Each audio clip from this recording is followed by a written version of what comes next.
Hazel Shelton had been left at the altar 3 times, and by the morning of her fourth wedding, the whole territory of New Mexico had run out of sympathy for her. The first time had been in Abilene, Kansas, in the spring of 1874. She had been 20 years old, wearing her mother's ivory dress with the pearl buttons that ran from the base of her throat all the way down to her waist, and she had stood in the little whitewashed church on Chestnut Street for 1 hour and 40 minutes before the preacher had gently, quietly, suggested she might want to sit down. The man's name had been Thomas Aldridge, a cattle broker with soft hands and a louder laugh than he deserved, and he had ridden out of Abilene before the sun had even climbed past the horizon that morning. He left nothing behind but a folded note tucked under a coffee tin at the boarding house that said he was not ready. Hazel had read those 4 words, folded the note back in half, set it on fire with the candle on the nightstand, and packed her trunk by noon. The second time had been in Dodge City, Kansas, in the summer of 1876. She was 22 then, and a little wiser, or so she believed. His name was Franklin Pruitt, a land surveyor who had courted her for 7 months with letters written in careful, deliberate handwriting, and who had kissed her once on the cheek in the shadow of the grain elevator on a Thursday evening, and made her feel like the world had shifted 2 inches to the left. On the morning of their wedding, Franklin Pruitt had instead boarded a westbound stage with a woman named Constance, who was apparently not a cousin, despite what he had previously explained. Hazel had heard this from the stage depot clerk, who had delivered the information with the kind of gleeful sorrow reserved for town gossips and undertakers. She had not cried. She had sold the wedding cake to the saloon down the road for $2 and used the money to buy a train ticket to Texas. The third time had been in San Antonio, Texas, in the fall of 1878. She was 24. His name was a man called Joseph Crane, a rancher with broad shoulders and kind eyes and a habit of brushing the brim of his hat whenever he was nervous, which should have told her something. Joseph had not run away. He had simply not appeared.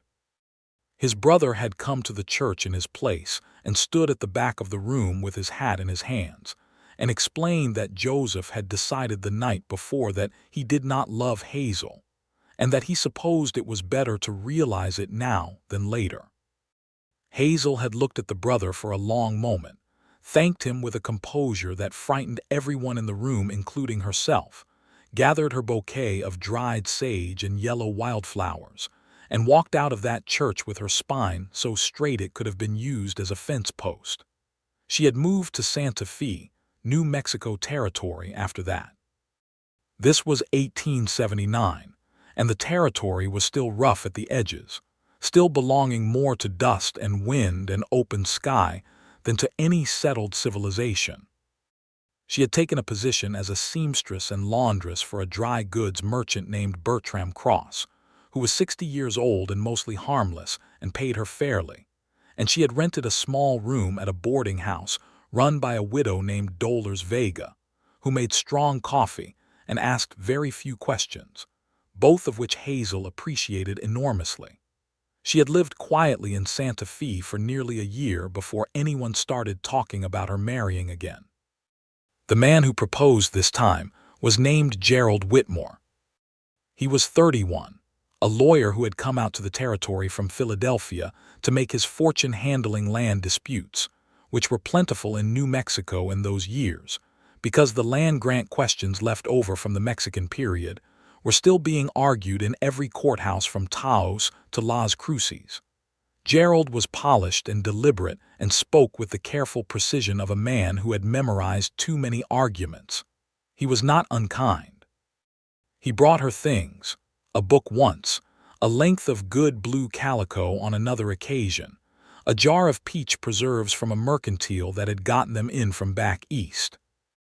He told her plainly that he was looking for a wife and that she seemed to be a woman of good sense and reliable character, and that he believed they could make a practical and respectful life together.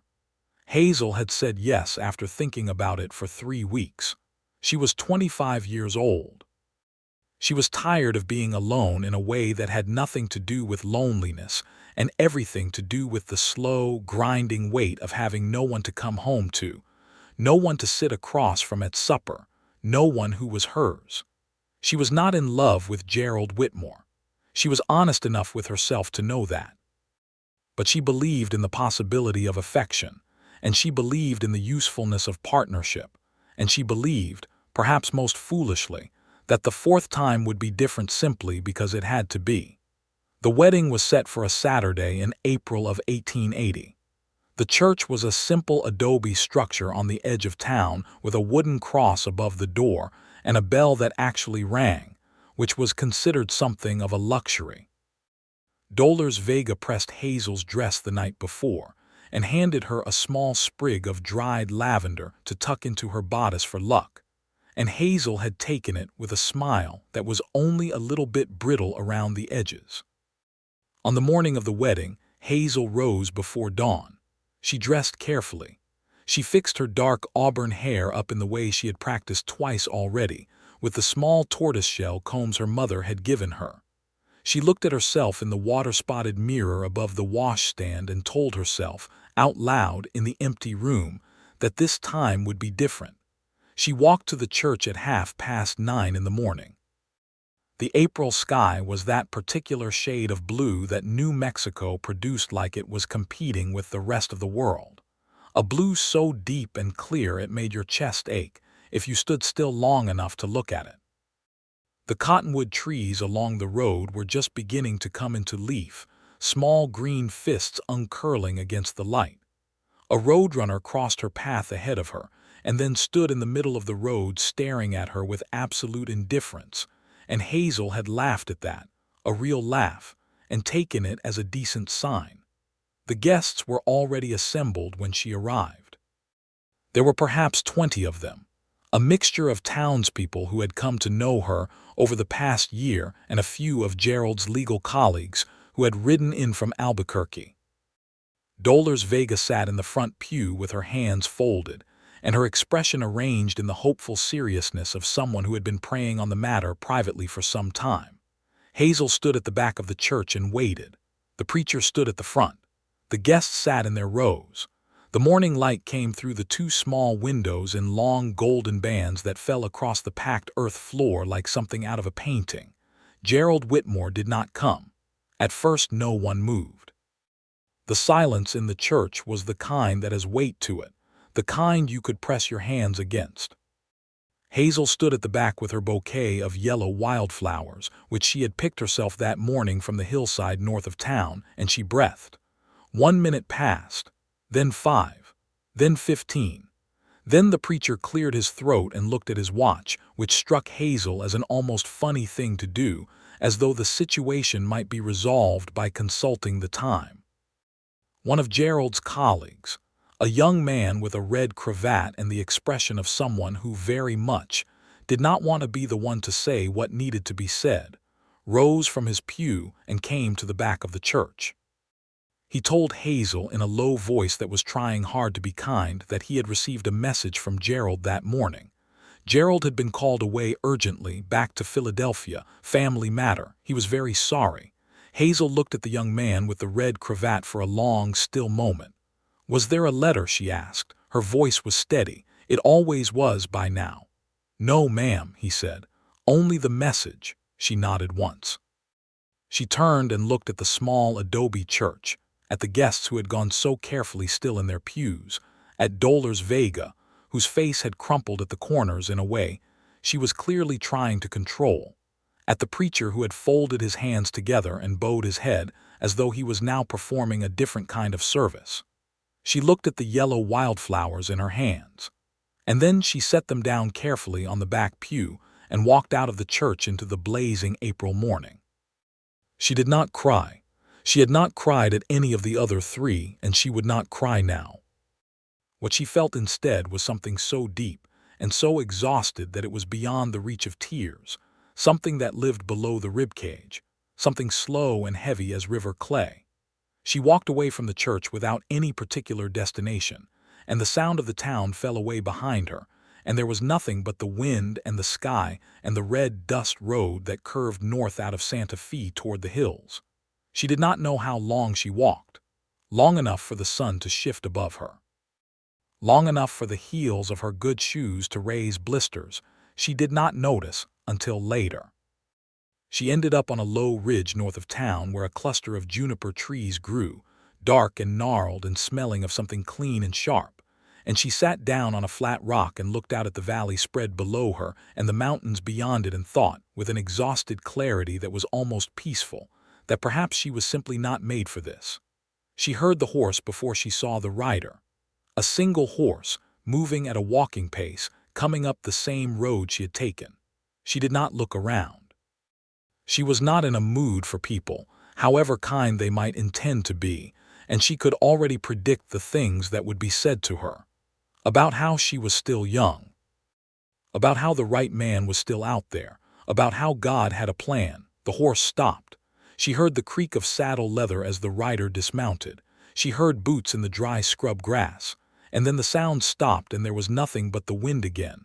She waited for the voice to begin. The consolation. The explanations. The kind, useless words. No words came. She turned around, finally, because the silence had become more remarkable than any speech could have been.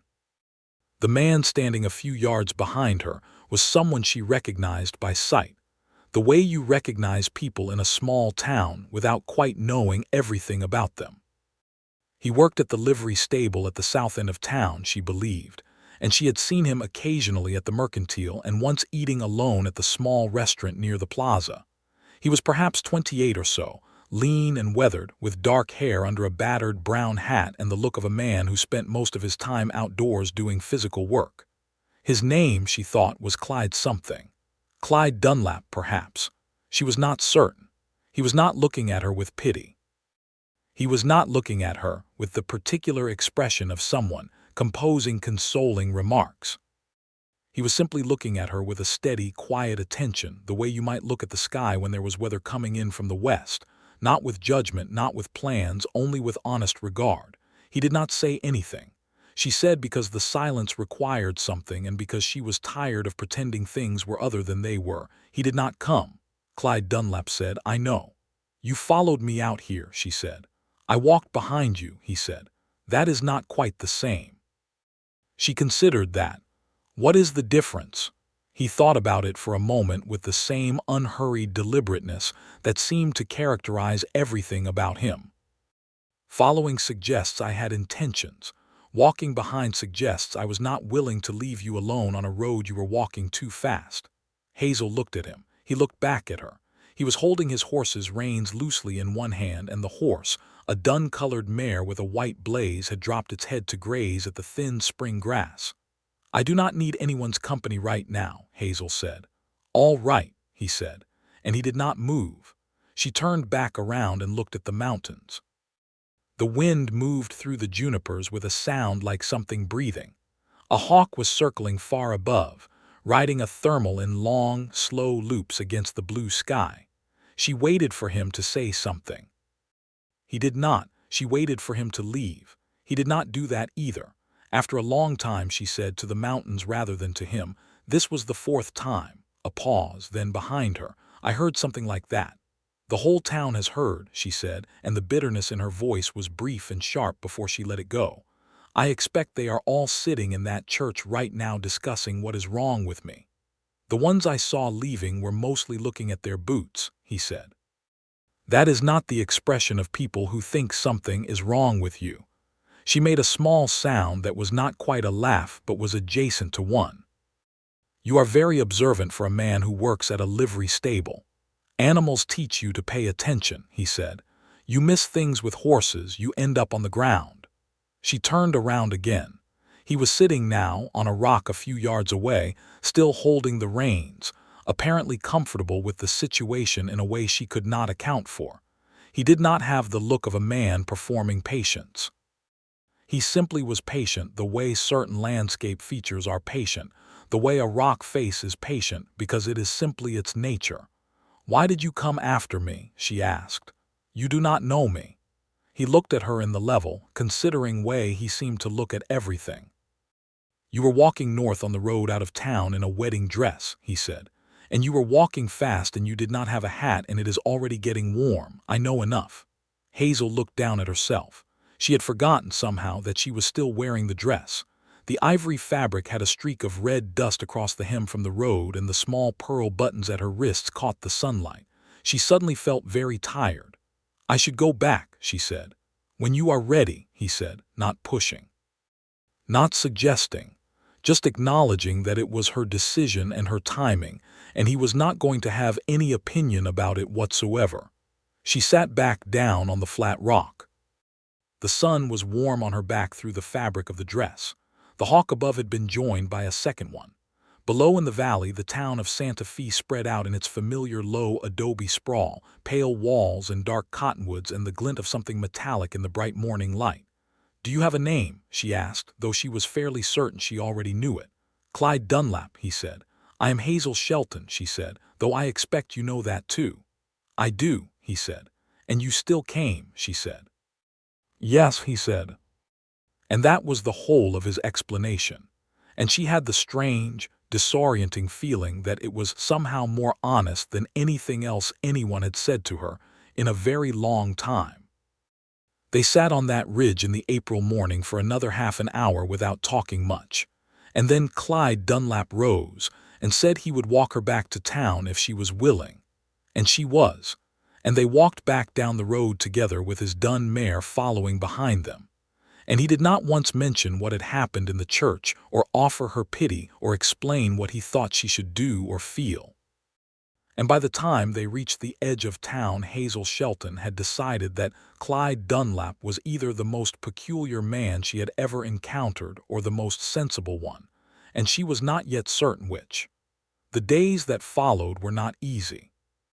Small towns had long memories and generous mouths, and Santa Fe in 1880 was no different from anywhere else in that regard.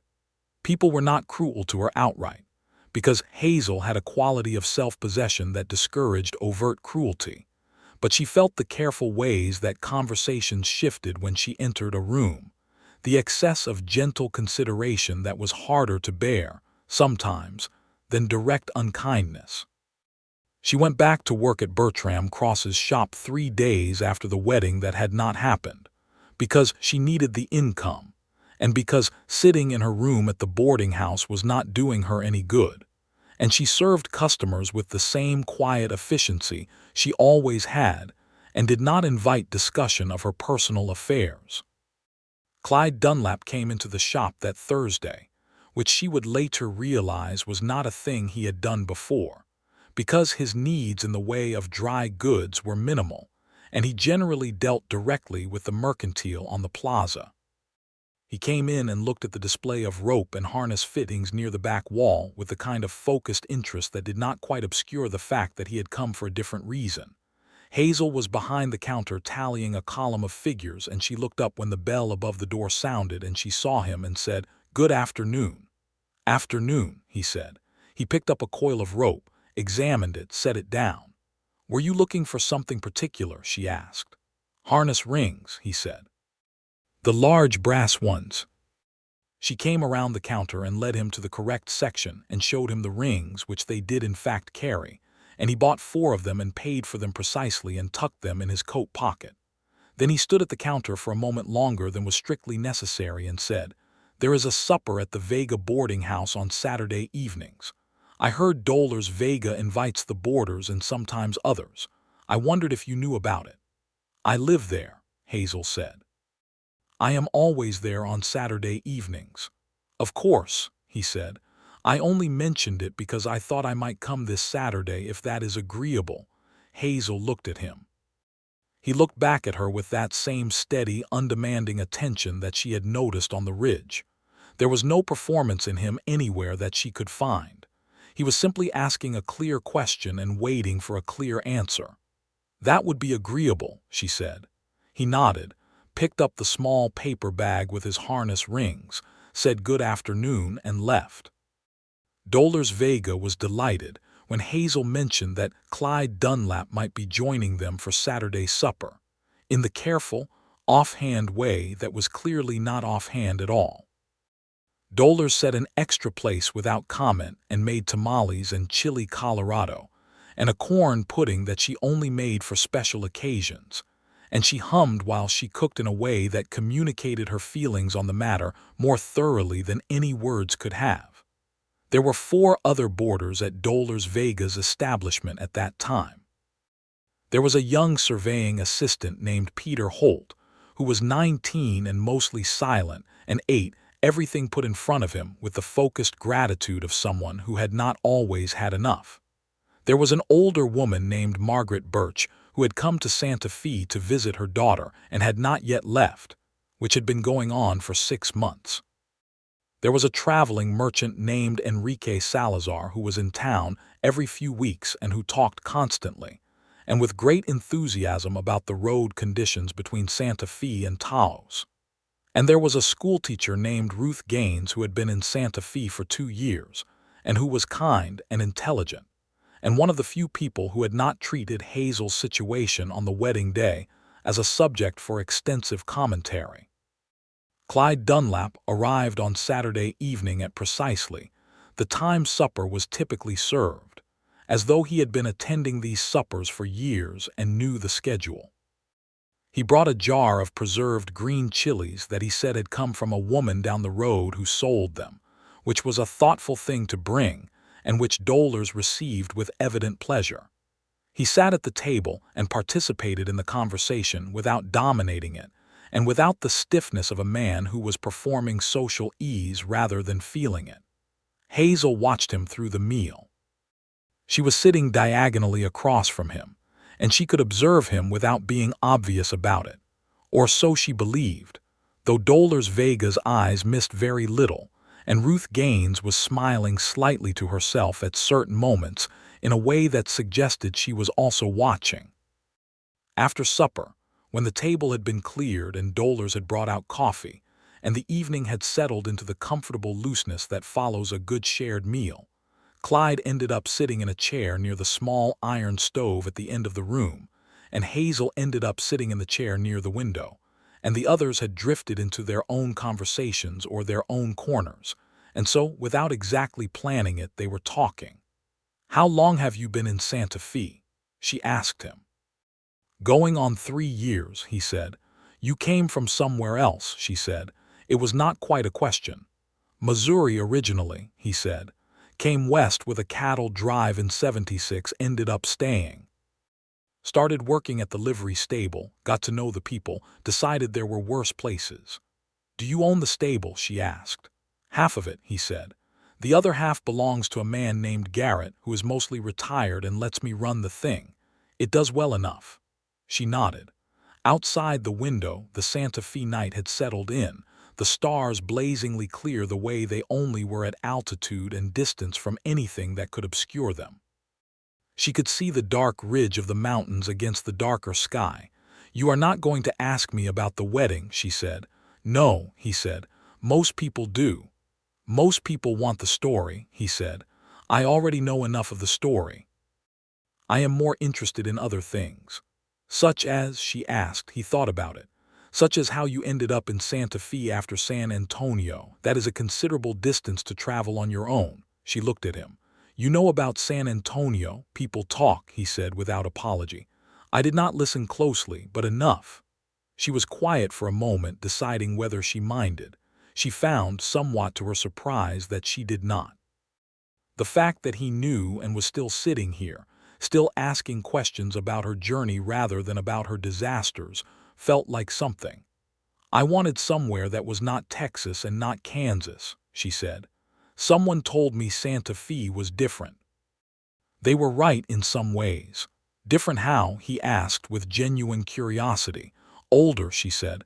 "The town feels older, like it has been through enough already that it does not need to make a spectacle of everything new that happens."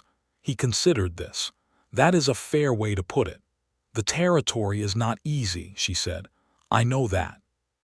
There is still a great deal of trouble with the land disputes, and the politics are a mess, and there is corruption in the territorial government that everyone talks about but no one seems to be able to do much about." "The Santa Fe ring," he said, and the 2 words carried a weight she recognized. Yes, she said. Bertram, my employer, has had dealings with it, not willingly. They control enough of the land grant disputes that if you do business in this territory, you eventually run into them. They reach into everything, he agreed, but they are not the whole of the place. The whole of the place is considerably better than that. I know, she said. I would not have stayed otherwise. They talked for another hour, about the territory and about Missouri, and about the particular qualities of the New Mexico light that both of them had noticed and tried to describe at various points. And it was an easy conversation, easier than she had expected, because Clyde Dunlap listened the way very few people listened, with his whole attention on what she was saying rather than on what he was going to say next. When the evening ended and the boarders were retreating to their rooms and Dolores was moving through the house with her lamp, Clyde rose and said good night to the room generally and then looked at Hazel and said, with the same directness that characterized everything he did, "This was a good evening." "It was," she agreed. "I would like to do it again," he said. "Not necessarily here if you are willing. There is a restaurant near the plaza that does a decent supper." She looked at him. "You are asking me to supper." "I am," he said. He did not apologize for it or wrap it in qualifications. "I will think about it," she said. "That is a fair answer," he said, and put on his hat and left. She did think about it. She thought about it for 2 days, which included a great deal of honest conversation with herself about what she was doing and what she wanted, and what she could reasonably hope for. She was 25 years old, and she had been left at 4 altars, and the accumulated weight of that was not something she could simply set down and walk away from. She had been thinking in the weeks since the last one that perhaps she was done with all of it. Done with the hoping and the planning and the ivory dresses and the churches with their golden morning light. Done with making herself into someone's future only to discover that she had not been their future at all. But then she thought about the man sitting on the rock on the ridge, just sitting there, not saying anything useful or useless, just staying. And she thought about the supper table and the way he listened. And she thought that whatever she was done with, she was not sure she was done with this. She went to the livery stable on the 3rd day.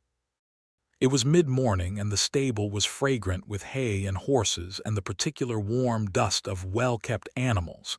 And Clyde was in one of the stalls working on a horse's hoof with a pick, and he looked up when she came in and said, "Good morning," in his unhurried way, and she said, "I will go to supper with you."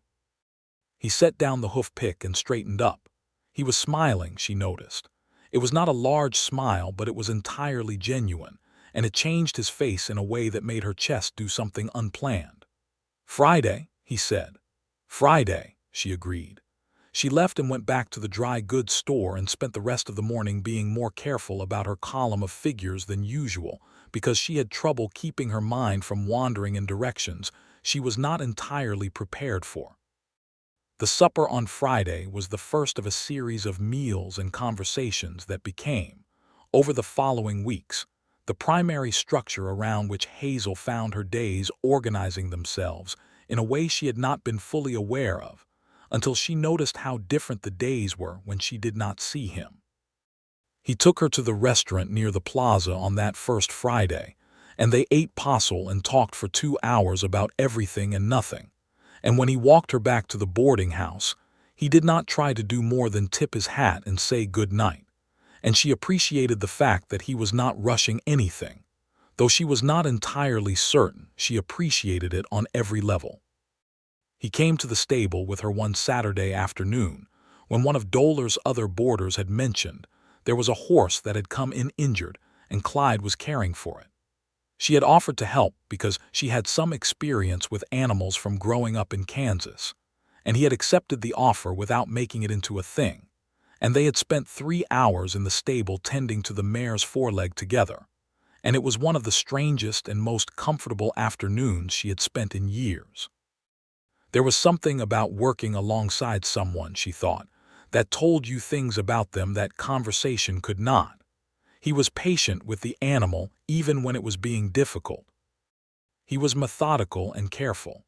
He did not get frustrated with things he could not control, only with things he could. She began to tell him things she did not generally tell people, about the first wedding in Abilene, about the note under the coffee tin, about Dodge City and Franklin Pruitt and the stage clerk's face when he told her about the woman who was not a cousin, about San Antonio and the brother in the back of the church, which was the one that had taken the longest to stop thinking about, for reasons she could not entirely explain. He listened to all of it without the expression she was used to, without the wincing sympathy or the hot, vicariously outraged reactions or the inevitable suggestions about what she should have done differently.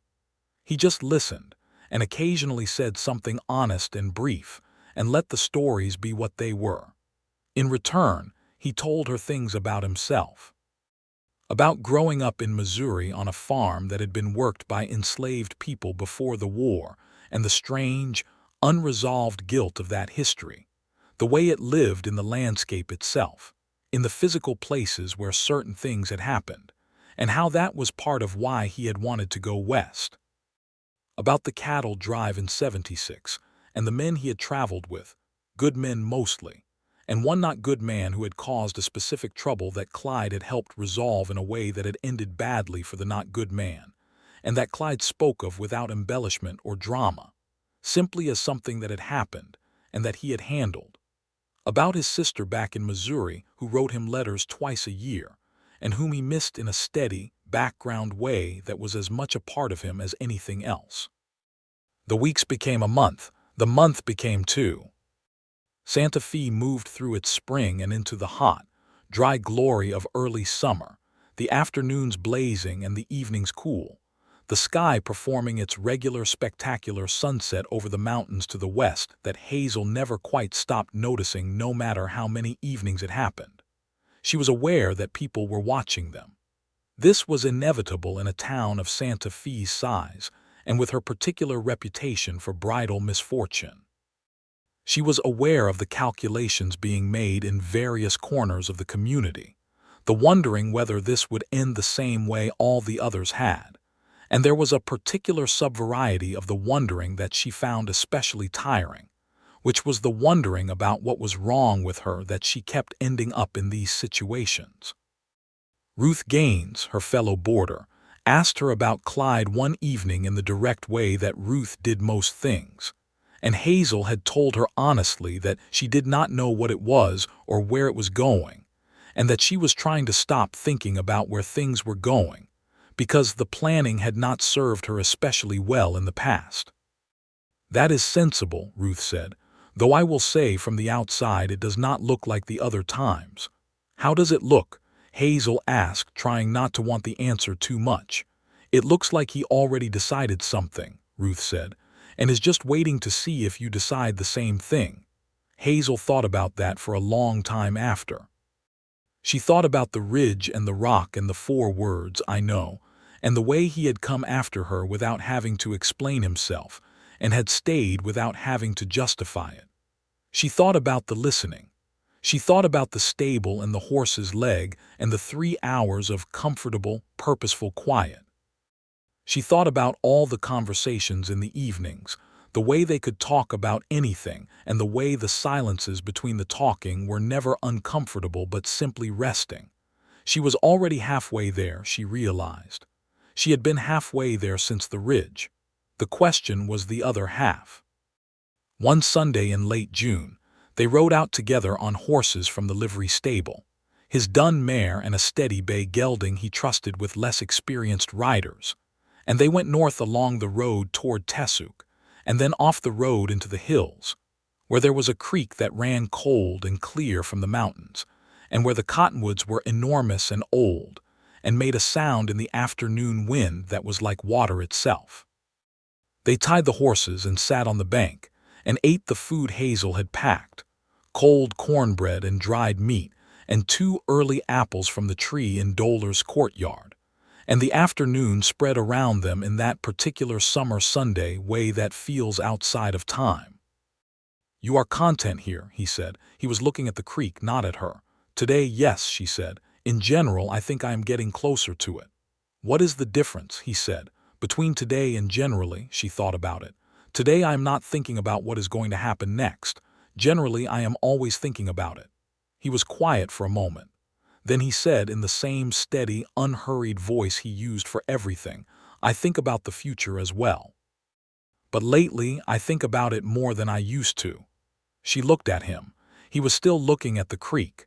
There was a quality to the stillness of the moment that she recognized as significance. "What do you think about?" she said. "When you think about it." He looked at her then.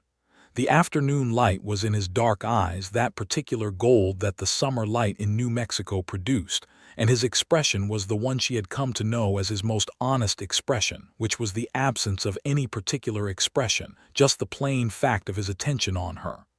"I think about a house," he said. "A real one, not a room at a stable, with a kitchen garden. I think about my sister coming out to visit someday when she can manage it. I think about having someone to talk to in the evenings, about building something that stays." He paused. "And lately when I think about those things, you are in them." Hazel looked at him for a long moment, with the creek running beside them and the cottonwoods breathing in the wind and the mountains above them, white-topped and ancient and entirely indifferent to what happened below. "Clyde," she said. "I am not asking you anything today," he said. "I only wanted to say what I said, because I think you deserve to know where things stand with me, and I did not want to be someone who let things progress without being honest about them." "You are always honest," she said. It was as much an observation as anything else. "I try to be," he said. She looked at the creek for a moment and then back at him, and she said, with a care and a courage that felt like both things equally, "When you think about the house and the kitchen garden and the person to talk to in the evenings, you are not thinking about it as a distant thing, are you?" "No," he said. "Neither am I," she said. He did not make it dramatic. He did not take her hands or make a speech.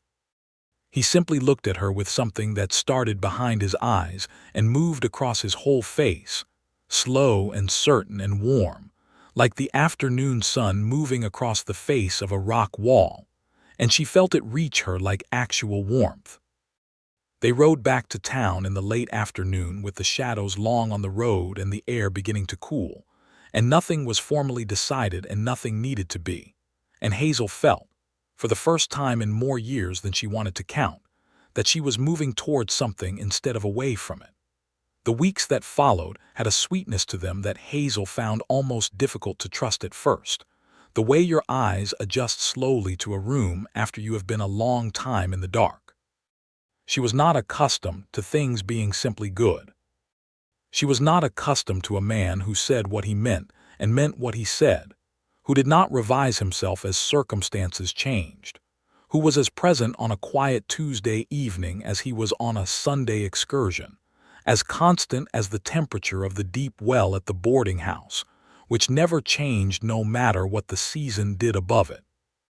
He came to the boarding house suppers most Saturdays now, and Dolores fed him with the specific generosity she reserved for people she had decided were good, which was a form of endorsement Hazel weighed heavily.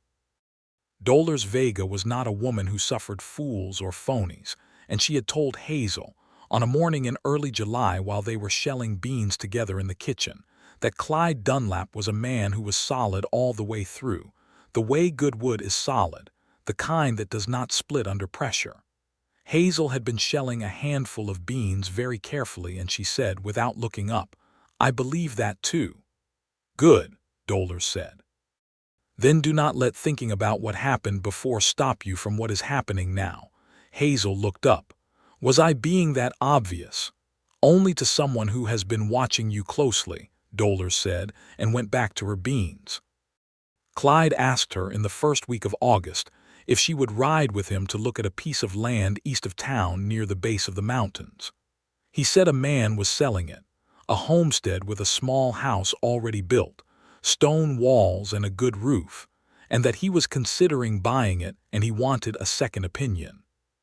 She knew, of course, that asking her was not only about the second opinion, and she went with him on a Wednesday morning when Bertram Cross had given her the day, and the light was clean and cool from a night rain. The land was beautiful. There was no other word for it. A flat stretch of ground at the foot of the mountains with a creek line of cottonwoods along one edge and the mountains rising behind it in their tremendous silence. And the house sat in the middle of it, small and solid, with walls 18 inches thick and windows that looked south and west. There was a space behind the house where someone had started a kitchen garden and then apparently stopped. The bed still there but overgrown, but the structure of it visible and recoverable. She walked through the house while he talked with the seller, a quiet man named Barnes who was heading back east for reasons he did not go into. She moved through the 2 small rooms and the kitchen space, and stood at the window that looked toward the mountains and felt something she could only describe as recognition, the strange, irrational feeling of having been somewhere before that you are certain you have never been. When the seller had gone, and they were standing in the kitchen garden with the overgrown beds around them and the mountains at their back, Clyde said, "What do you think?" "I think it is the best piece of land I have seen in New Mexico," she said. "So do I," he said. "You should buy it," she said. He was quiet for a moment, looking at the mountains. Then he turned and looked at her with his plain, direct attention and said, "I would like to buy it for us." She stood very still. "I am asking you," he said. "I am not making a speech and I do not have a ring at the moment, though I intend to remedy that. I am just asking you plainly whether you will marry me and live here with me and let me spend the rest of my time trying to deserve it." The August morning was warm and the garden smelled of dry earth and the ghost of old plantings, sage and something sweet she could not identify, and the mountains were enormous and permanent behind them and everything was very quiet. "Clyde," she said. "Yes," he said. "I need you to understand something," she said. "I need you to understand that I am not afraid of commitment or of love or of permanence. What I am afraid of is the altar. I have stood at altars 4 times and 4 times something has gone wrong, and I do not know if I can stand at one again." "I know," he said. "Not a figure of speech," she said. "I literally do not know if my legs will hold me at an altar at this point." He looked at her steadily. "Then we will not do it at an altar," he said. "We will get married wherever you want, on this land, by this creek, in front of those mountains, or at the courthouse with nobody watching, anywhere you want. The altar is not the part that matters." She looked at him. She had thought she was done with hope of this specific kind, the kind that lived in the center of your chest and made breathing feel like a remarkable function. She had packed that hope up carefully and stored it somewhere deep because the retrieval cost had been too high too many times. But standing in the ruins of a kitchen garden at the foot of the Sangre de Cristo Mountains with Clyde Dunlap looking at her like she was the only thing in the landscape worth looking at, she could feel it coming forward again, not frantically, not desperately, but quietly and with conviction, the way a plant grows toward light because it cannot help it. "Yes," she said. It was the most unqualified yes she had ever given to anything. The ring he got her was a simple band of silver with a small turquoise stone set in it. The turquoise, a deep sky blue that was native to the territory, and that he had gotten from a Pueblo silversmith who worked near the plaza. It was not what any of her previous intended husbands had given or promised, and it was perfect for reasons that had nothing to do with its modest cost and everything to do with what it meant. That he had thought about her specifically, about what would suit her and where she lived and who she was, not about what a ring was supposed to look like. She wore it on her right hand at first, because she was not ready for the left, and he noticed and said nothing. And when she moved it to her left hand 3 weeks later because she had stopped caring about being ready and started caring about the fact that she wanted the world to see it, he noticed that too, and smiled over his coffee cup in the morning at the boarding house table in the quiet, contained way of a man in whose world everything was going right. She told Bertram Cross, and he wished her well with a gruffness that was genuinely fond. She wrote a letter to her mother in Kansas, because her mother was still living, elderly and somewhat difficult but still present, and she told her she was engaged to a man in New Mexico.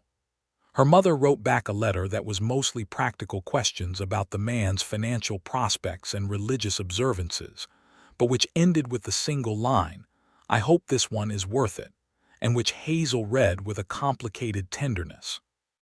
The wedding, when they had it, was on the land itself, on a clear Saturday in October of 1880, when the cottonwoods along the creek line had gone gold, and the air had that particular autumn quality of the high desert, sharp and clean and smelling of something ancient. There was no church. There was no altar. There was a preacher who had traveled out with them and who stood between the stone house and the garden beds, which Hazel had already spent 2 weeks reclaiming from the weeds, and there were perhaps 15 people, Dolers and Ruth and Peter Holt and Enrique Salazar from the boarding house, and a few people from town who had become genuinely her people over the past year, and Garrett, Clyde's partner at the livery, who was a red-faced man in his 60s who cried visibly throughout the ceremony and seemed both embarrassed and unbothered by this. Hazel wore a dress she had made herself. It was not ivory. It was the blue of the turquoise in her ring, a deep, true blue, and she had made it from fabric she had ordered specially from Albuquerque, the best fabric she had allowed herself in years, and it fit her exactly right because she had measured and cut and sewn every seam herself. She wore her hair down, which she almost never did, because Clyde had told her once in a rare moment of unsolicited personal comment that her hair was the most remarkable color he had ever seen, and that he thought it was a shame she always had it up, and she had laughed at him, but she had remembered it. She did not shake. She had wondered in the days before whether she would. She had wondered whether the accumulated weight of all the previous times would manifest itself physically when she stood before a preacher and made these promises. But she stood in the October morning with the gold cottonwoods behind her and the mountains above and Clyde Dunlap in front of her, and she did not shake. She watched his face while the preacher spoke. He was watching her. His expression was the one she had come to know as the most essentially him of all his expressions. The plain, clear, full attention that meant she had all of him, every part, not the performance but the substance. And she thought about the ridge in April and the rock and the way he had simply refused to leave, not dramatically, not with explanations, just refused, because it was what needed to be done and he knew it. When it was her turn to speak her vows, she spoke them clearly and without hesitation, looking at him the whole time. When it was his turn, he spoke them in the same way, slowly and precisely, as though every word were a commitment being laid down like a foundation stone, not quickly, not carelessly, but with the weight and intention of something meant to last. The preacher pronounced them married. Garrett cried. Dolers cheered in Spanish loudly and then apologized to the preacher, who did not appear to mind. Ruth Gaines squeezed Hazel's arm briefly and said, very quietly, "There it is," and Hazel knew exactly what she meant. And Clyde Dunlap kissed his wife in the October morning air in front of the mountains and the gold cottonwoods and the small stone house that was theirs, and Hazel felt the last of the old weight she had been carrying finally let go, not explosively, not dramatically, but with the simple relief of setting down something heavy that you have been holding for so long you had forgotten what your arms felt like without it. They moved into the house on the land east of town at the end of October, when the nights were getting cold and the first hard frosts had come. The house was small and needed work, which they did together on evenings and weekends, Clyde doing the structural things and Hazel doing the interior things, and both of them doing many things together that neither of them would have characterized as romantic in the conventional sense, but that were, in the way of all genuinely shared effort, deeply intimate. She planted the kitchen garden beds in the late fall with the things that would overwinter and come up in spring, garlic and winter onions and some cold hardy greens. Clyde built 2 more shelves in the kitchen and fixed the north-facing window that had been letting in a draft, and he made a table from boards he got from a sawmill south of town that was solid and square and exactly the right height, and she covered it with oilcloth she had sewn from a piece she had been keeping since Texas, because it had a pattern of small flowers on it that she had always liked. The evenings were long and quiet in the way that the evenings at the boarding house had not been. A private quiet that was not silence, but was rather the sound of two people occupying the same space in comfortable familiarity. They talked, as they always had, about everything. About the territory and its politics, which were as complicated as ever, and about the livery business, which was doing well as Santa Fe's population grew, and about the garden and the season and the state of the creek in dry versus wet years, and the stories of the land that Barnes had told him when he bought it. She told him more of the things she had not told him yet, the parts of her history she had kept in reserve, the way her father had died when she was 15 and the specific loneliness of her mother's house after that, the reasons she had said yes to each of the men who had eventually left, which were each different, and each, on examination, made a kind of sense that was almost harder to sit with than simple bad luck. He told her about Missouri in more depth, about the specific land and the specific people, and the things that had been done and not done, and the way he had left not in anger, but in a kind of necessary motion, the way a river moves toward lower ground not because it is unhappy with where it is, but because moving is simply what it does. November passed and then December, and their first Christmas in the stone house was simple and good, with Dolores Vega and Ruth Gaines coming out for Christmas dinner, and a letter from Clyde's sister in Missouri that said she was well and hoped to visit in the spring if the winter was mild enough. In January, Hazel began to suspect that she was pregnant, and by February she was certain, and she told Clyde on a February evening when the fire was going and the wind was doing something large outside, and the house was warm and smelled of the soup she had made for supper. She told him plainly, the way she now told him everything, without decoration or elaborate construction. She said she believed she was expecting a child and that she was not entirely sure how she felt about it yet, which was true, because it was a large thing to have land on you, and she wanted to be honest about all the dimensions of it. Clyde was quiet for a moment with the firelight on his face, and then he looked at her with the expression she had no name for, the one that was larger than happiness, that was something more fundamental, satisfaction in the deepest sense, the kind that comes from life arranging itself into the shape you most wanted without your having to force it. He said, "Are you all right?" She said, "Yes." Mostly surprised, which is foolish because we should not be surprised. He said, "Are you frightened?" She said, "Some." He said, "Me too." And somehow the symmetry of that, the fact that he was also frightened and willing to say so plainly, without making it about anything other than what it was one of the most loving things he had ever done. The months of the pregnancy moved through their seasons. Clyde's sister, whose name was Clara, wrote in March to say she was coming in May, which was wonderful news, and she arrived on the stage from the east in a cloud of road dust and opinions, and made herself immediately at home in their guest room with a competence and ease that told Hazel exactly which parts of Clyde came from his family. Clara was 26, a year younger than Hazel, and she had her brother's dark eyes and something of his deliberateness, but also a warmth and humor that expressed itself more readily than his did, and she and Hazel liked each other immediately and thoroughly, in the way that sometimes happens between women who recognize in each other a certain quality of directness. Clara stayed for 2 months. During that time, she helped Hazel with the kitchen garden, which was coming in abundantly that spring with garlic and greens and early radishes, and she listened to Hazel with the same quality of attention that Clyde had, which told Hazel something about how they had been raised, and she told stories about Clyde from childhood that made Hazel laugh and made Clyde protest mildly, and which added a depth and texture to her sense of who he was that she valued enormously. On the evening before Clara left to go back to Missouri, the three of them sat outside on the stone bench that Clyde had built along the south wall of the house, where the last of the evening light came down from the mountains and the air was warm and smelled of the garden, and the horses from the small paddock Clyde had built behind the house. The conversation eventually arrived, as all of their conversations eventually did, at something real. Clara said to Hazel, "He has been different since you. Better.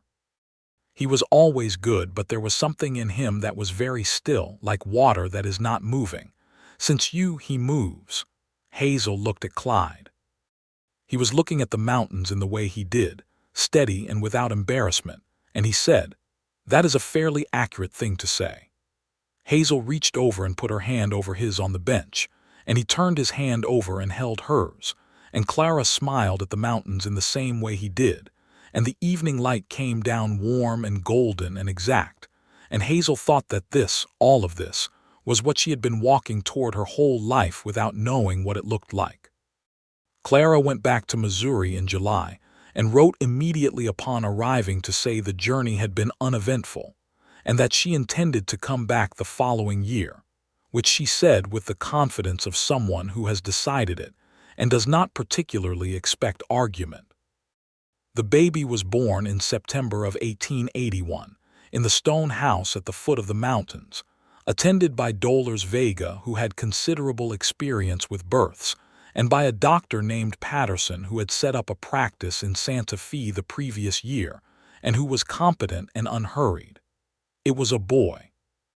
They named him Thomas, not for Thomas Aldridge of Abilene, which was a coincidence Hazel noted with something like amusement, but for Clyde's father, who had died some years before and whose name Clyde had mentioned once in the context of the Missouri land. Thomas Dunlap arrived in the world with a quantity of dark hair and an expression of absolute outrage that Clyde said reminded him of no one he could identify, and that Hazel said reminded her of herself at her most impatient. He was healthy and demanding, and Hazel fell into the life of him with a completeness that surprised her, not because she had not wanted children, she had always wanted them, but because the reality of it was larger and more total than anything she had anticipated. This small, determined person requiring everything, and in return making everything feel as though it had come into focus. Clyde was a good father in the ways she had expected because they were consistent with who he was, steady, patient, present. He was not theatrical about it. He did not make large displays. He simply included Thomas in his days the way he included everything else that mattered to him, with a quiet constancy that meant Thomas grew up knowing without question that his father was someone who would be there. The years moved. Santa Fe grew and changed around them. The territory was still the territory, still complicated, still contested in ways that were the inheritance of its long and layered history. The Spanish colonial period, and the Mexican period, and the American annexation, and the ongoing complicated reality of the Pueblo peoples, and the Apache and Navajo nations, whose relationships with the territorial government were characterized by injustices that accumulated year by year in ways that made Hazel, when she paid close attention, profoundly uncomfortable. She and Clyde talked about it, about the way the government managed or failed to manage the reservation policies, about the land grant disputes, and the ways in which the Santa Fe Ring's manipulation of them stripped both long-settled Hispanic families and native communities of land that had been theirs. These were not abstract conversations for either of them. The territory was their home, and its history was their responsibility to understand, and both of them believed that understanding something clearly was the first obligation toward doing something about it, even when what you could do was limited. In 1882, Clyde expanded the livery business, buying out Garrett's remaining half-interest when Garrett decided to retire fully to a smaller town south of Santa Fe, and he hired 2 men to help run it. One, a young man from a Pueblo community north of town named Pablo, who was excellent with horses in ways that went beyond technical skill into something that was closer to communication, and one, a man from Texas named Holt, no relation to the boarding house Peter Holt, who had come north looking for work and who turned out to be both hardworking and honest, which combination Clyde valued above most other qualities. The livery did well. The territory was developing. The railroad had come into New Mexico and was changing everything about how people and goods moved. And while the railroad diminished some of the long-distance traffic that had previously relied on horses and mules, it also brought more people into the territory. And more people meant more need for horses and stabling, and the kind of reliable local transportation that the livery provided. Hazel, for her part, had stopped working at Bertram Cross's dry goods store in the year after the wedding, and had taken up a different kind of work. She had begun making and altering clothing for women in Santa Fe, which was not so different from what she had done for Bertram in terms of skill, but which was entirely her own, work she controlled and structured herself. She was good at it, had always been good with fabric and construction, and it grew slowly but steadily into something that occupied her mornings while Thomas was small and her full working hours as he grew older. Dolores Vega remained in their lives as a figure of consistent importance. She came to Sunday dinners frequently, and she had a relationship with Thomas that was approximately grandmotherly in character and entirely mutual in warmth. And she was one of those people who anchor a community around themselves without quite knowing they are doing it, drawing in the loose ends and connecting the separate threads, and Santa Fe without her was something Hazel could not easily imagine. Ruth Gaines taught school for 3 more years in Santa Fe, before she married a man who ran a newspaper in Albuquerque and moved south. She and Hazel continued to correspond by letter, and she came back to Santa Fe twice for visits in the years that followed, and her friendship was one of the ones Hazel counted when she counted the real ones. In the fall of 1883, Hazel discovered she was expecting again, and this time she was not surprised, and the fear was smaller. Not absent, but smaller, having been lived through once already. She told Clyde in the same straightforward way as before, and he received the news with the same quality of steady gladness. And they told Thomas, who was 2 and did not fully understand, but could tell from the way the adults in his world were behaving that something good had happened, and he went around for several days looking particularly pleased for reasons he could not articulate. The second child was a girl. They named her Eliza, for no one in particular, simply because it was a name they both liked when they said it. She arrived in the spring of 1884, with considerably less dark hair than Thomas had had and considerably more general serenity, and she slept with a composure that Thomas had never achieved and watched the world from her first days with a quality of alert observation that Hazel said was her father in miniature, and that Clyde accepted as a compliment. The years settled into the texture of a life genuinely and fully lived. There were hard seasons and easy ones. There was a drought in the summer of 1885 that was severe enough to worry everyone east of town with crops or animals, and Clyde spent that summer managing the water situation for the livery with a careful economy that got them through without losing any animals. There was a winter in 1886 that was brutal even by the standards of the high desert, with snow that came in October and did not leave until March, and a cold that got into everything. And Hazel spent 3 weeks of that winter running a persistent fever that frightened Clyde in a way he mostly kept to himself, but that she could see in the set of his jaw and the frequency with which he checked on her.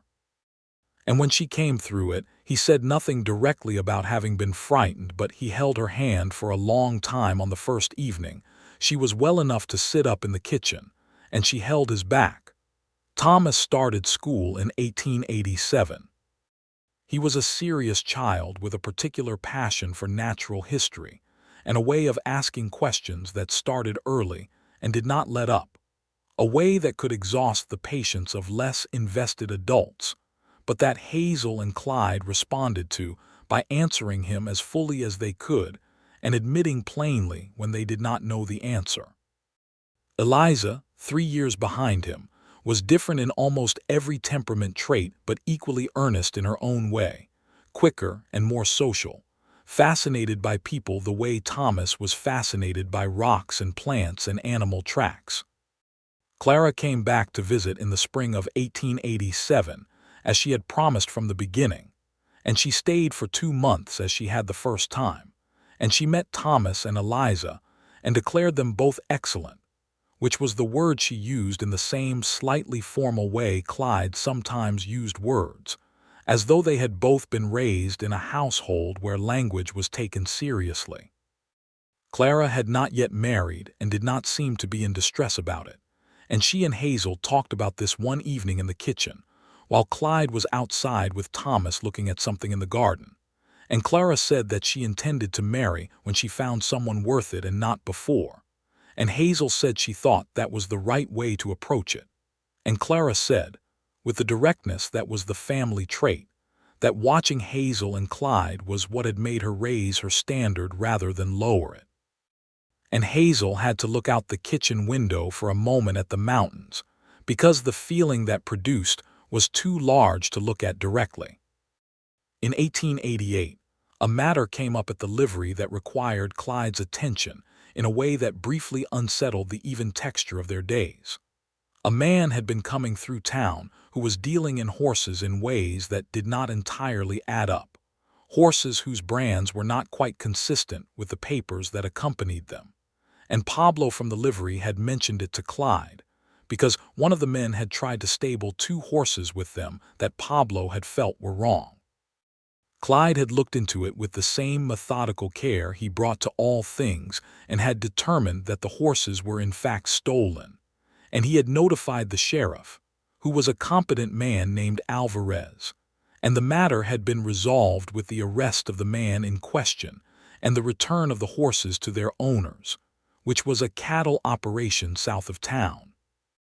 The whole thing was handled quietly and without drama, but there was a period of about 2 weeks during which the man's associates had been an unresolved element, and Hazel had found those 2 weeks the longest of their marriage in the sense of the things she had to keep from thinking about. When it was fully over, she told Clyde this, and he said he was sorry for the worry, and she said she was not asking for an apology. She was just telling him, and he said he understood, and the conversation moved to other things, and it did not linger or fester because that was not how they managed things between them. The years continued.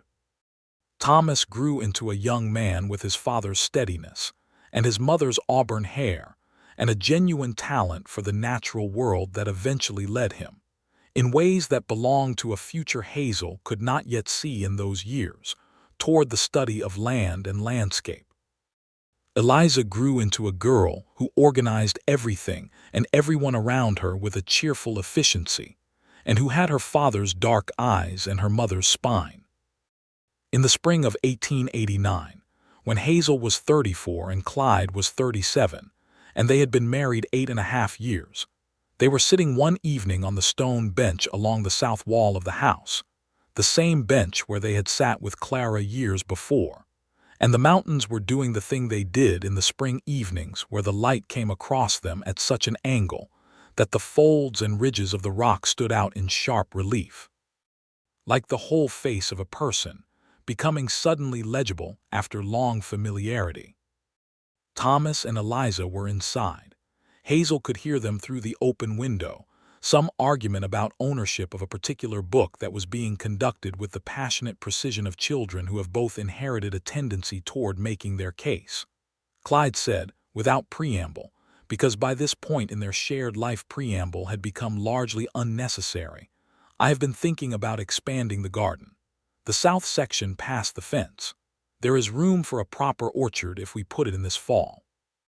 "Apples," she said, "and possibly some apricots," he said, "though I want to talk to Pablo about it because he has more knowledge of what does well at this altitude."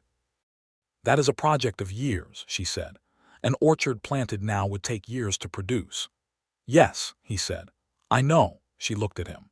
He was looking at the mountains with his usual steady regard. "You are not worried about years," she said.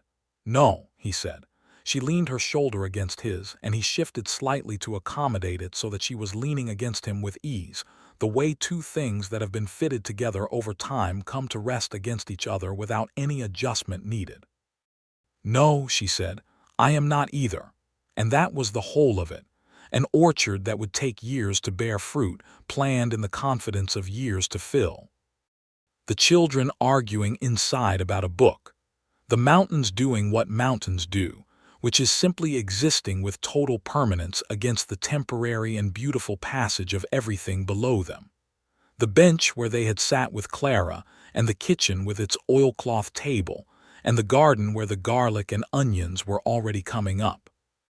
All the years between that April morning on the ridge and this evening, all the things that had happened and the things that had not, the 3 states and the 4 altars and the ivory dress with the pearl buttons, and the note under the coffee tin, and the stage clerk's face and the brother in the back of the church.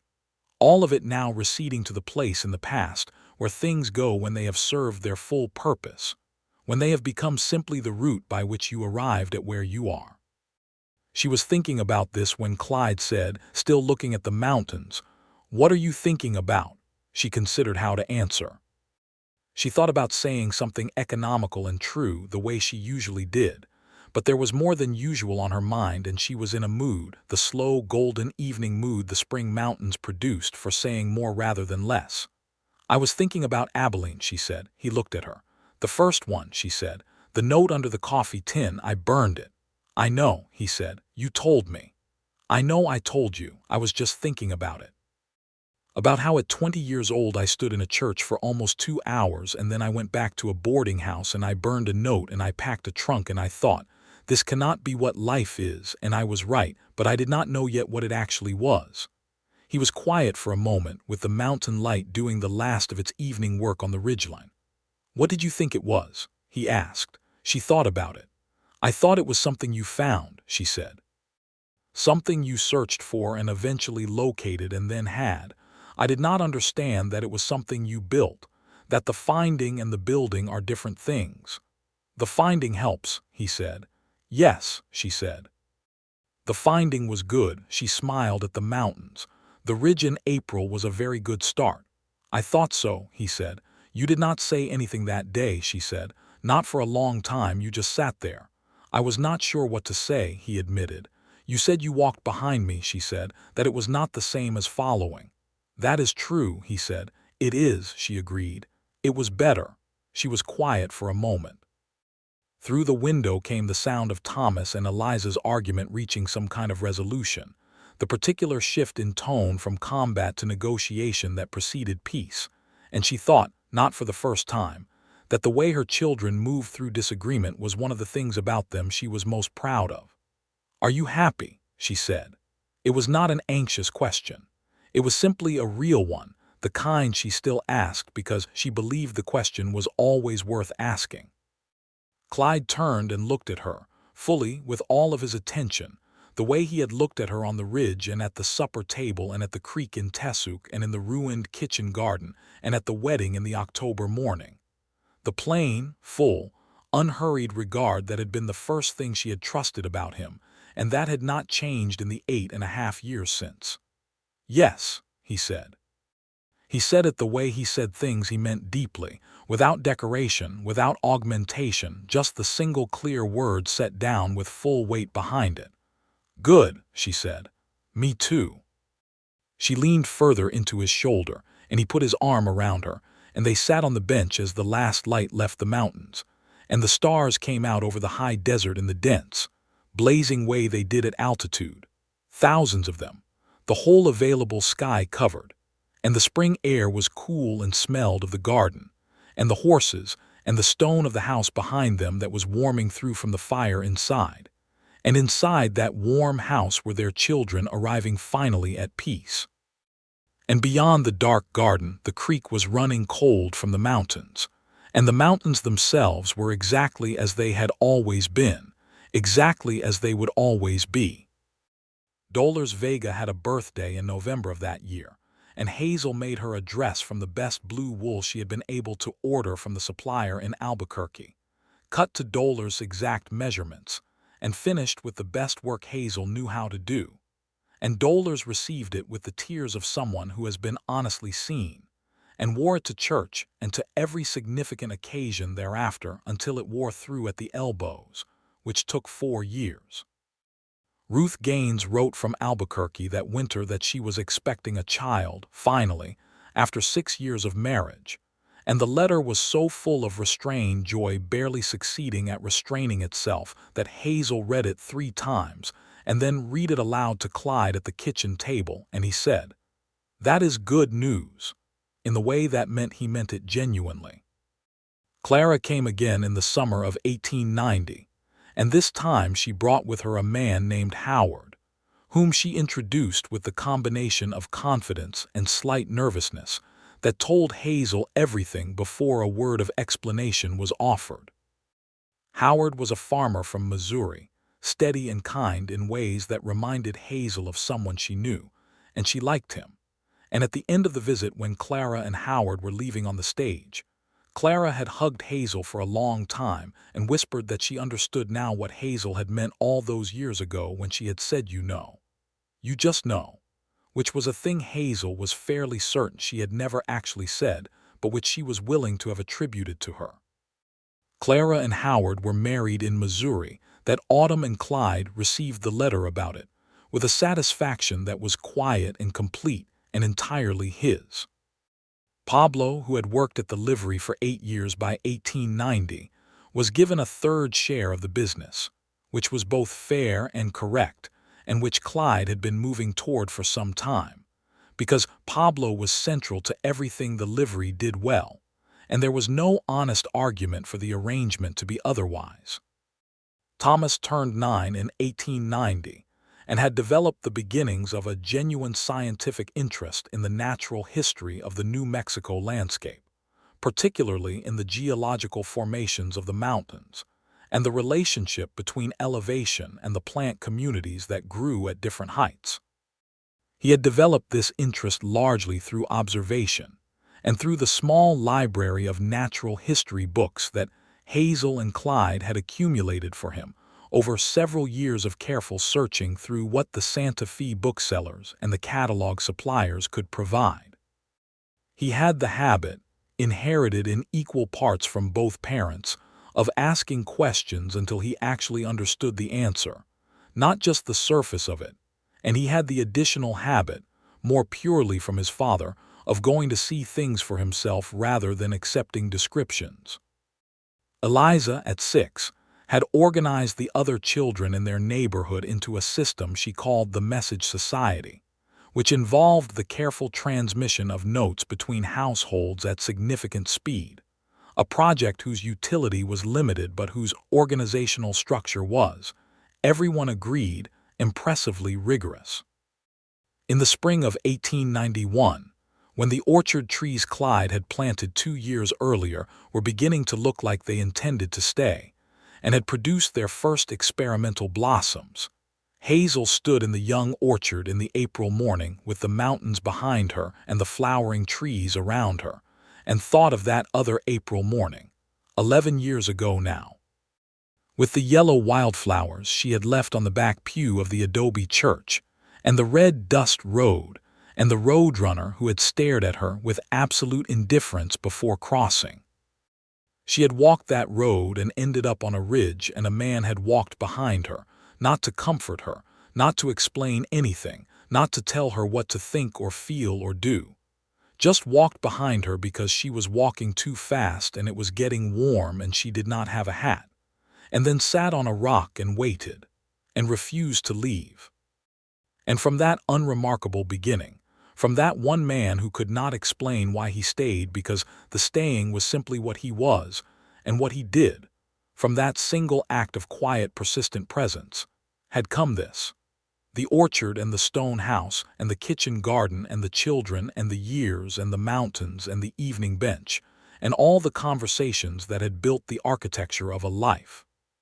She heard the door of the house open and his boots on the stone path, and then he was standing beside her in the young orchard with the blossoms on the trees and his shoulder touching hers.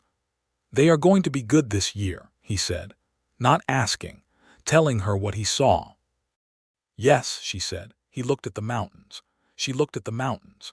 The April morning was clear and cold and blazingly alive, the sky that uncompetitive blue, and the mountains were doing the thing mountains do, simply being exactly what they were, exactly what they had always been, with total commitment and without any explanation whatsoever. She thought that she understood that now. The staying without explaining. The simply being what you were, total and committed and without performance. It was the oldest and most reliable thing in the world, and she had found it here in this territory in this morning, in this man standing beside her in the young orchard that would give fruit for decades to come. "Clyde," she said. "Yes," he said. "I am glad you walked behind me," she said. He looked at her with the plain, full, unhurried regard that had not changed in 11 years and would not change in all the years still coming. "So am I," he said. And the mountains stood in their absolute permanence above the new blooms of the orchard and the stone house and the kitchen garden, above the creek running cold from the snowmelt, above the town spread out in the April morning in its dusty adobe sprawl, above the whole territory with all its complexity and beauty and injustice and possibility. And Hazel Shelton Dunlap stood in the spring morning in her life, entirely and without reservation at home in it, and felt the pure, uncomplicated weight of being exactly where she was supposed to be. The orchard came in full that autumn of 1893, apples red and gold on the branches, and the apricots the previous year having already proven themselves against the altitude.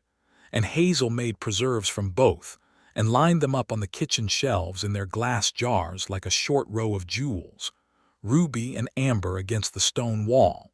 And Thomas helped her label them in his careful 9-year-old hand, which was already remarkably legible.